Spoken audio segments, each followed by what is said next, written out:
계속해서 시편에 기록된 말씀 함께 살피고 있습니다. 이번 시간에 다룰 말씀은 시편 82편입니다. 먼저 오늘 우리가 읽은 이 시편의 표제를 보면 아삽의 시라는 제목이 달려 있는데 언제 어떤 상황에서 이 시가 지어졌는지를 알 수 있는 구체적인 언급은 여기에 나와 있지 않습니다. 이런 경우 간접적인 방식으로 이 시가 기록된 시기를 우리가 추측해 볼 수 있는데 시의 내용을 통해 언제 어떤 상황에서 이 시가 기록되었는지 유추해 볼 수가 있습니다. 그런데 82편은 이런 간접적인 방식으로 시가 지어진 시기를 특정하는 것이 사실상 불가능합니다. 시의 내용을 보고 시가 지어진 시기를 특정하는 것이 불가능한 이유는 시의 내용이 어떤 특정한 시대에만 일어나는 어떤 독특한 일들이 아니기 때문에 그렇습니다. 따라서 시편 82편은 다윗 시대의 찬양대를 이끌었던 아삽이 직접 지은 시로도 볼 수가 있고 아삽의 후대에 그의 후손들이 지은 또는 편집한 시로도 우리가 볼 수가 있습니다. 시편 82편은 내용적으로 볼 때 그렇게 긴 시가 아닙니다. 그러나 시편 82편은 그 첫 절에서부터 우리가 이해하기 힘든, 쉽게 받아들이기 힘든 낯선 장면으로부터 시작하는 것을 우리가 1절에서 볼 수 있습니다. 1절 말씀 같이 함께 읽겠습니다. 하나님은 신들의 모임 가운데 서시며 하나님은 그들 가운데에서 재판하시느니라. 여기서 우리를 혼란에 빠뜨리는 단어는 신들의 모임이라는 단어입니다. 1절은 마치 그리스 로마 신화에 등장하는 신들의 회합을 떠올리게 합니다. 마치 올림포스 산 꼭대기 위치한 신전에 수많은 신들이 모인 가운데 신들의 신이라 불리는 제우스가 앉아있는 장면과 비슷한 그런 느낌을 우리에게 주고 있습니다. 여기서 우리는 1절에 등장하는 이 신들이란 단어가 무엇을 의미하는지를 생각해 볼 필요가 있습니다. 1절의 말씀은 다른 신들의 존재를 하나님이 아닌 다른 신들의 존재를 인정하는 것처럼 보이지만 본문에 등장하고 있는 이 신들은 어떤 다른 신들이 있음을 인정하는 것이 아닙니다. 다른 신의 존재를 인정하는 것은 전체 성경의 가르침과 맞지 않습니다. 성경을 보면 하나님 외에 다른 신이 없다 말씀하시는 그런 말씀들을 볼 수 있는데 특별히 이사야서 45장을 보면 하나님의 유일성을 강조하는 말씀이 반복해서 등장하는 것을 우리가 볼 수가 있어요. 우리 이사야서 45장 함께 찾아보는데요. 5절과 21절의 말씀을 같이 한번 찾아서 읽어보도록 하겠습니다. 같이 한번 5절과 21절을 이어서 읽겠습니다. 나는 여호와라 나 외에 다른 이가 없나니 나밖에 신이 없느니라. 너는 나를 알지 못하였을지라도 나는 내 길을 동일 것이요 너희는 알리며 진술하고 또 함께 의논하여 보라. 이 일을 예로부터 듣게 한 자가 누구냐? 이전부터 그것을 알게 한 자가 누구냐? 나 여호와가 아니냐? 나 외에 다른 신이 없나니 나는 공의를 행하며 구원을 베푸는 하나님이라. 나 외에 다른 이가 없느니라. 여기 5절과 21절의 말씀을 보면 같은 말씀이 순서만 바꿔서 이렇게 반복되는 것을 볼 수 있습니다. 5절에서는 나 외에 다른 이가 없나니 나밖에 다른 신이 없느니라 이렇게 말씀하고 있고 21절을 보면 이것이 순서만 바꿔서 뭐라고 말씀하고 있어요? 나 외에 다른 신이 없나니 나 외에 다른 이가 없느니라. 어때요? 같은 말씀을 반복하고 있는 것입니다. 하나님은 이사야 선지자를 통해서 아주 분명한 어조로 하나님 외에 다른 이가 없고 다른 신이 없다라고 말씀하시고 있는 거예요. 이러한 말씀은 신약 가운데 특별히 사도행전 4장에서 다시 한번 반복이 됩니다. 우리 신약으로 넘어가서 사도행전 4장 12절 말씀 같이 한번 찾아서 읽겠습니다. 다른 이로서는 구원을 받을 수 없나니 천하 사람 중에 구원을 받을 만한 다른 이름을 우리에게 주신 일이 없음이라 하였더라. 여기서 사도는 무엇이라고 이야기하고 있습니까? 다른 신이 없는 것처럼 다른 구원자도 없다라고 이야기하고 있어요. 천하 사람 중에 구원을 받을 만한 다른 이름을 주신 일이 없다라고 선언을 하고 있는 거예요. 다른 신이 없는 것처럼 다른 구원자도 없다라는 것, 이것이 바로 성경의 구약과 신약의 일관된 가르침인 것입니다.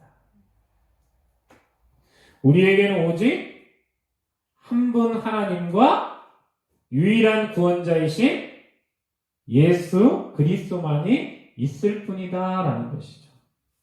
하나님도 한 분이시고 구원자도 한 분이시다. 이러한 성경의 가르침에 따르면 본문에 등장하는 신들은 다른 신이 될 수가 없어요. 1절에 등장하는 신들이 다른 신이 아니라면 여기서 말씀하고 있는 이 다른 신들은 무엇에 대해서 이야기하고 있는 것일까? 일부에서는 욥기에 등장하는 천상의 회의에 빗대어서 신들을 천사들, 곧 영적인 존재들로 보기도 합니다. 욥기 1장과 2장에 보면 천상에서 하나님 앞에서 모임이 이루어지는 것을 볼 수가 있잖아요. 그때 하나님 앞에 천사들도 있고 참소하는 자, 사탄도 그 자리에 참가해 있는 그런 모습을 보게 되어져요.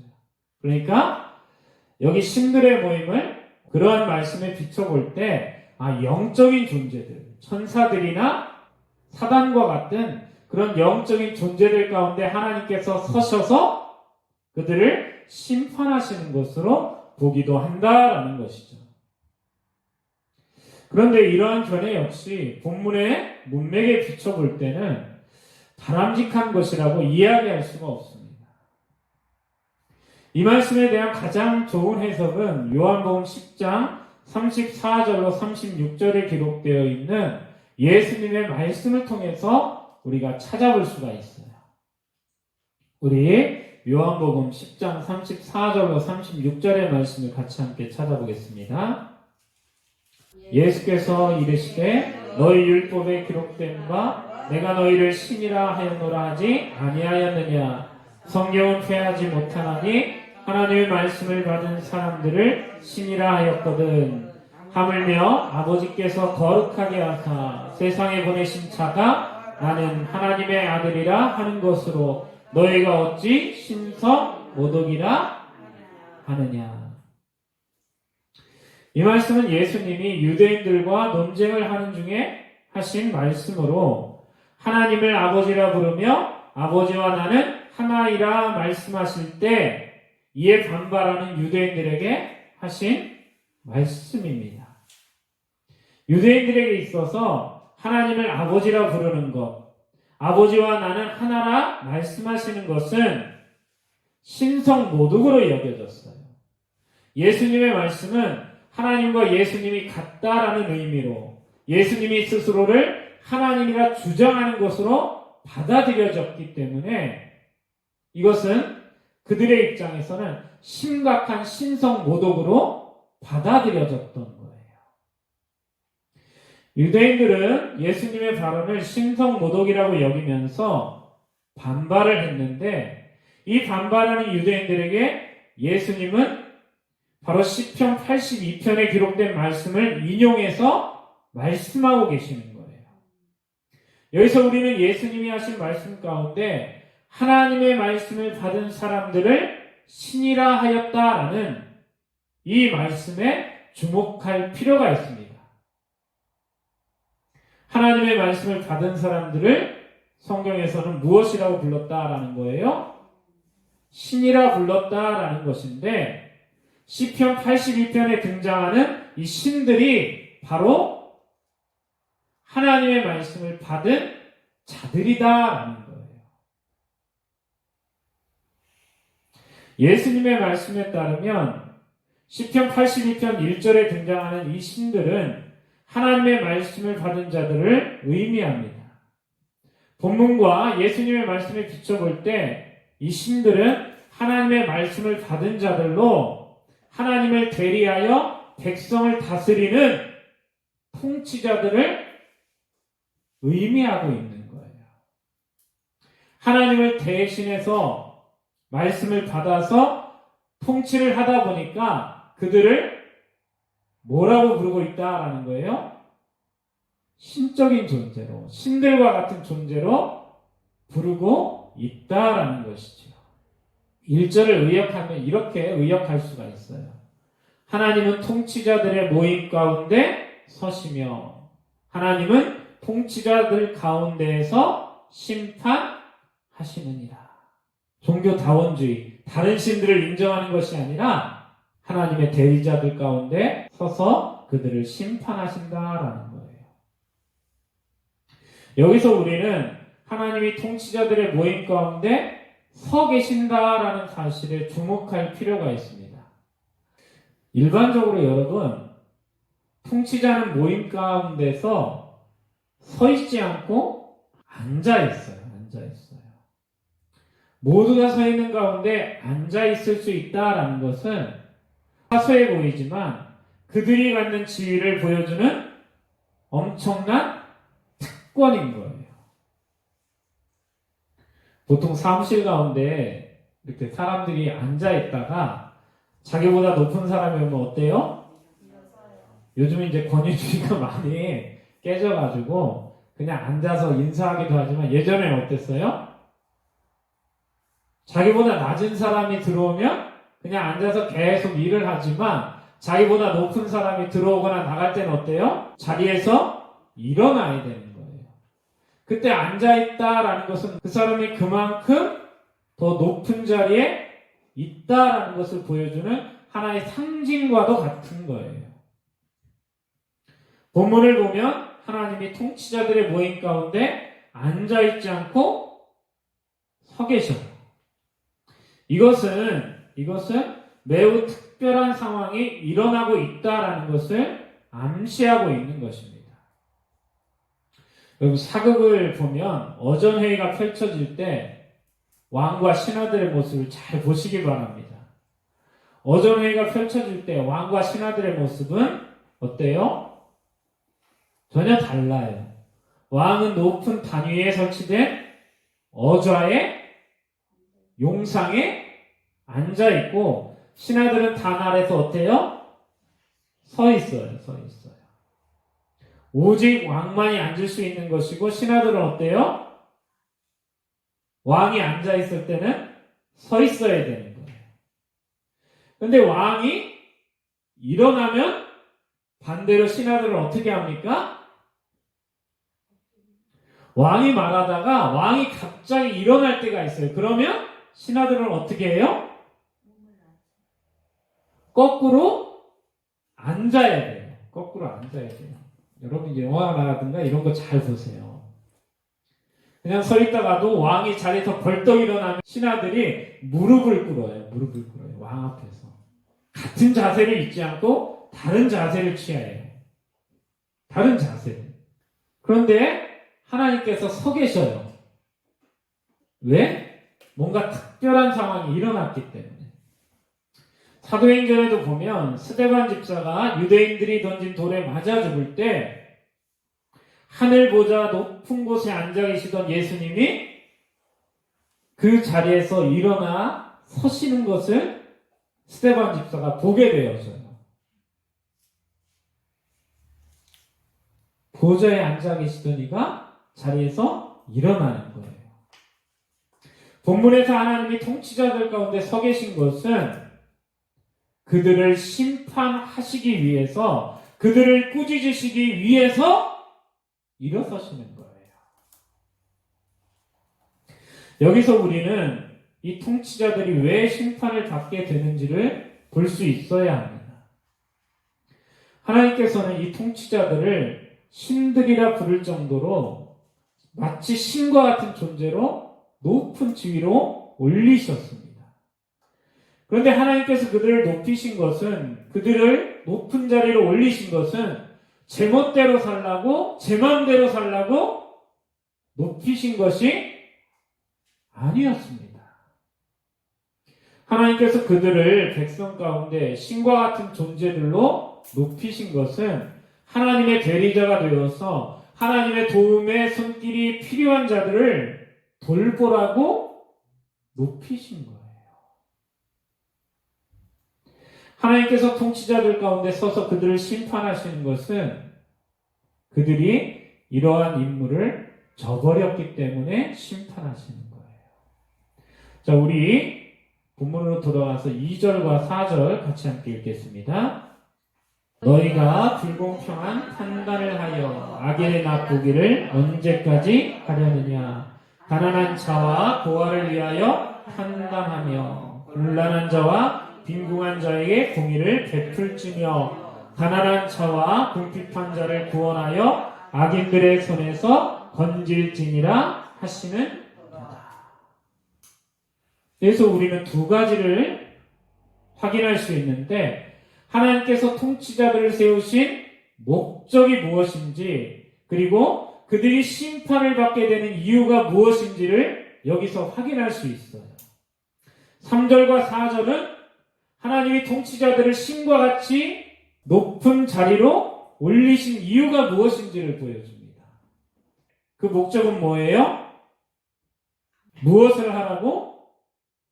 가난한 자와 고아와 과부를 위하여 판단하며 곤란한 자와 빈궁한 자에게 공의를 베풀며 악인들의 손에서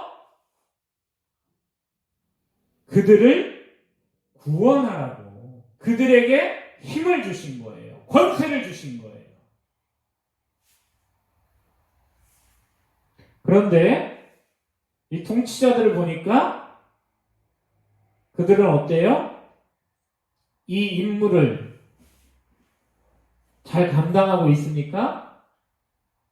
본문을 보면 그들에게 주어진 임무를 저버렸다라는 것을 알 수가 있어요. 하나님께서 일어서신 것은 통치자들이 자신의 임무를 저버리고 악인의 낯을 보았기 때문입니다. 2절을 보니까 뭐라고 말씀하고 있어요? 악인들의 낯보기를 언제까지 하려느냐.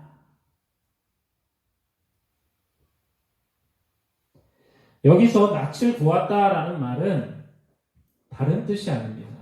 낯을 보았다. 무슨 뜻이에요? 여기서 낯을 보았다라는 말은요, 낯을 살폈다라는 말로 그들의 얼굴을 보면서 눈치를 살폈다라는 거예요.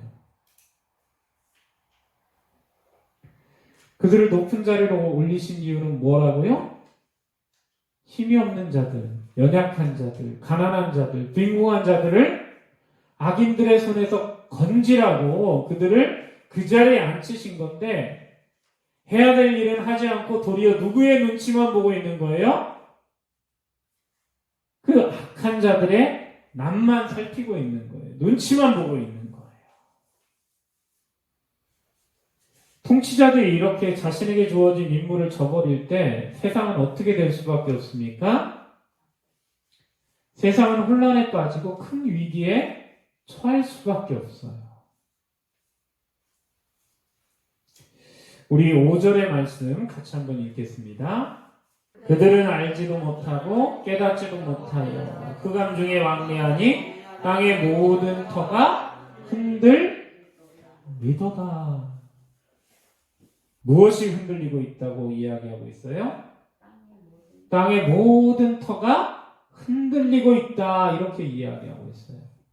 마치 세상이 지진이라도 난 것처럼 요동치고 있다라는 거예요. 불안정한 상태에 빠져들고 있다라는 거예요. 왜 세상이 흔들립니까? 통치자들이 자신들에게 주어진 그 의무를 저버렸기 때문에. 악인들이 득세하다가 보니까 세상이 어때요? 점점 나빠지는 거예요. 여기서 우리는 그들이란 단어에 주목할 필요가 있는데 이 단어는 두 가지로 해석이 될 수가 있습니다. 먼저 그들이란 단어는 신들이라 불리는 세상 통치자들을 의미하는 것일 수도 있고요. 통치자들의 통치 아래 있는 백성들을 가르치는 것일 수도 있어요. 통치자들과 통치자들 아래 살아가는 백성들, 이 둘 중에 하나를 가르치는 것일 수도 있고 동시에 이들 모두를 가르치는 것일 수도 있는데 어느 쪽으로 해석하든 결과는 동일합니다.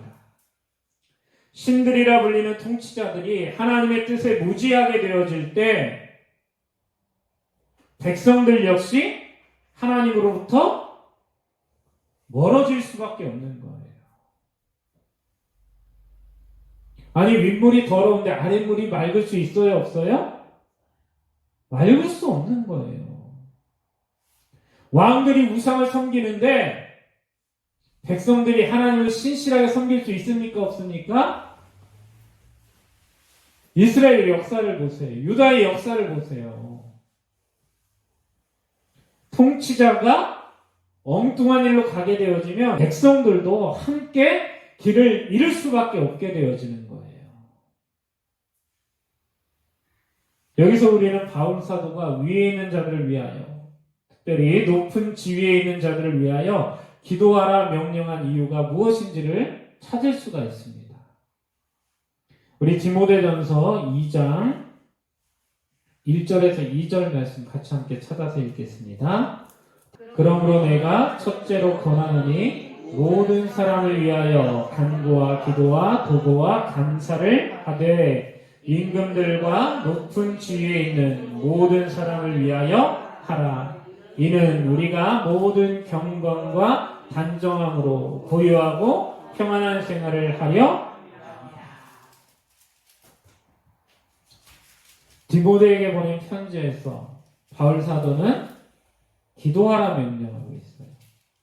모든 사람을 위하여 기도하되 특별히 누구를 위해서? 임금들과 높은 지위에 있는 사람들을 위하여서 기도하라고 말씀하고 있습니다.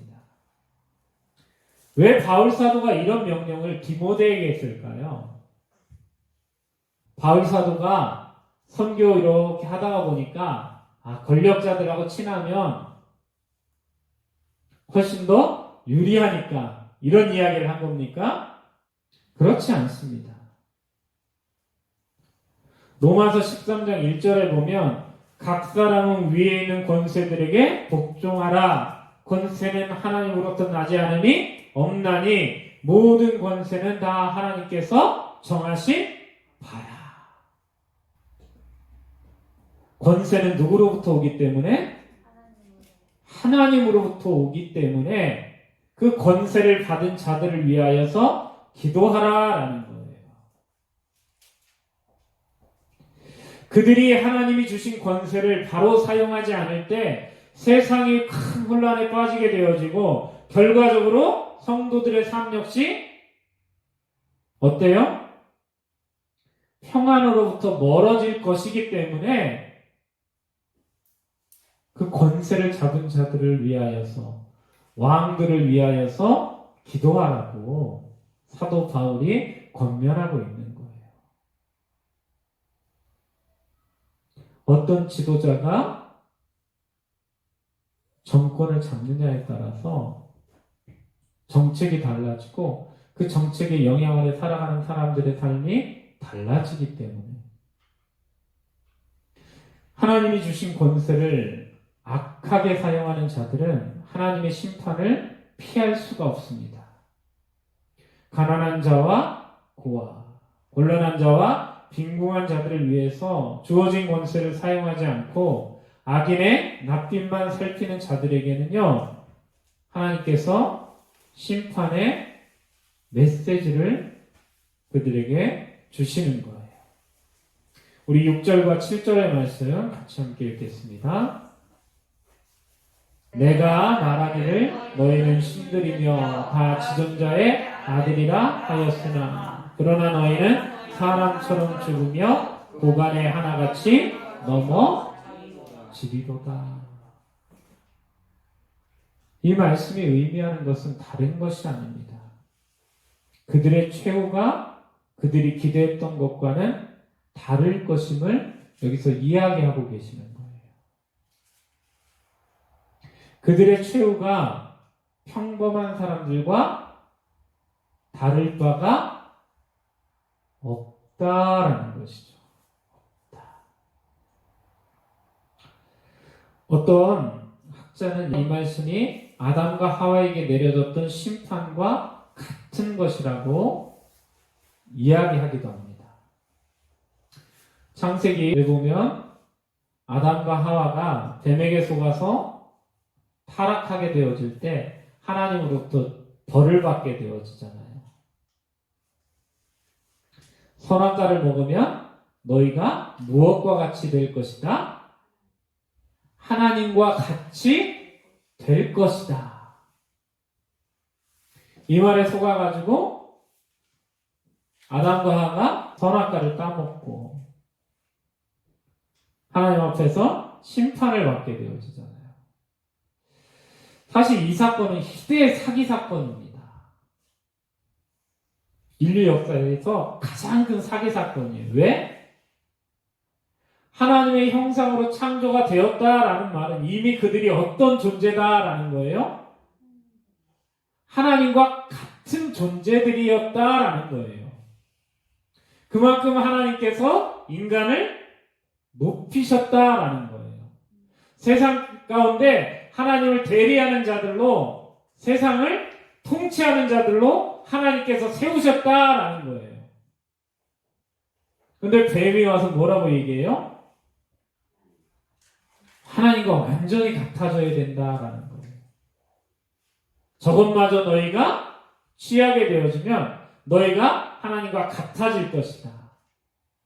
하나님께서 그들을 높이신 까닭은 무엇 때문에 높이신 거예요?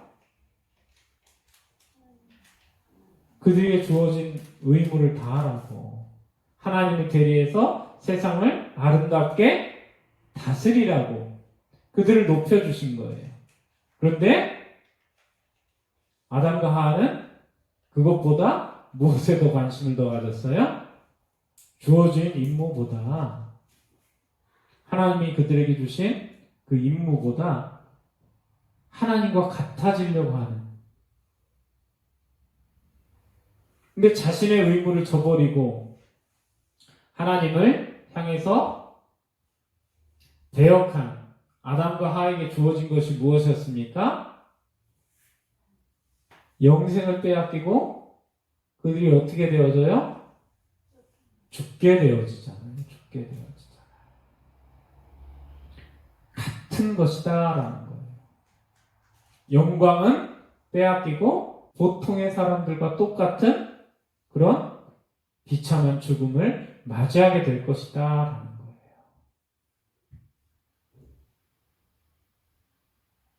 여러분, 존귀한 자로 살아가실 수 있기를 바랍니다.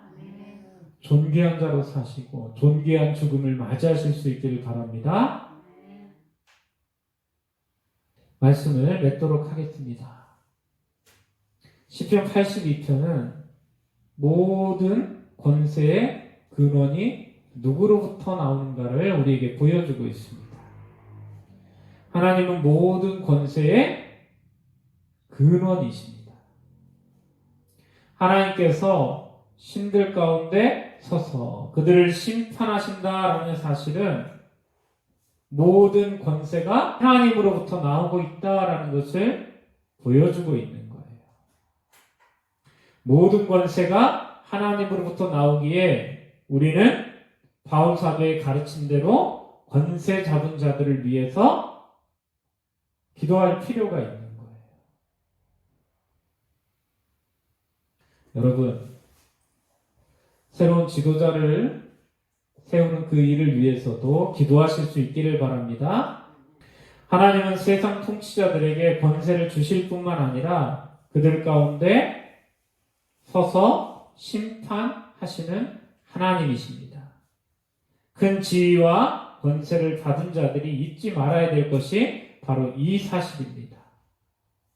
통치자들이 자신에게 주어진 권세를 그릇되게 사용할 때 그들은 결코 하나님의 심판을 피할 수 없게 되어지는 것입니다. 하나님이 이 나라, 이 민족 위에 하나님의 백성과 하나님의 교회 위에 은혜를 베푸시기를 위해서 함께 기도하실 수 있는 우리 청년교회 모든 성도님들 되실 수 있기를 간절히 축원합니다. 기도하겠습니다.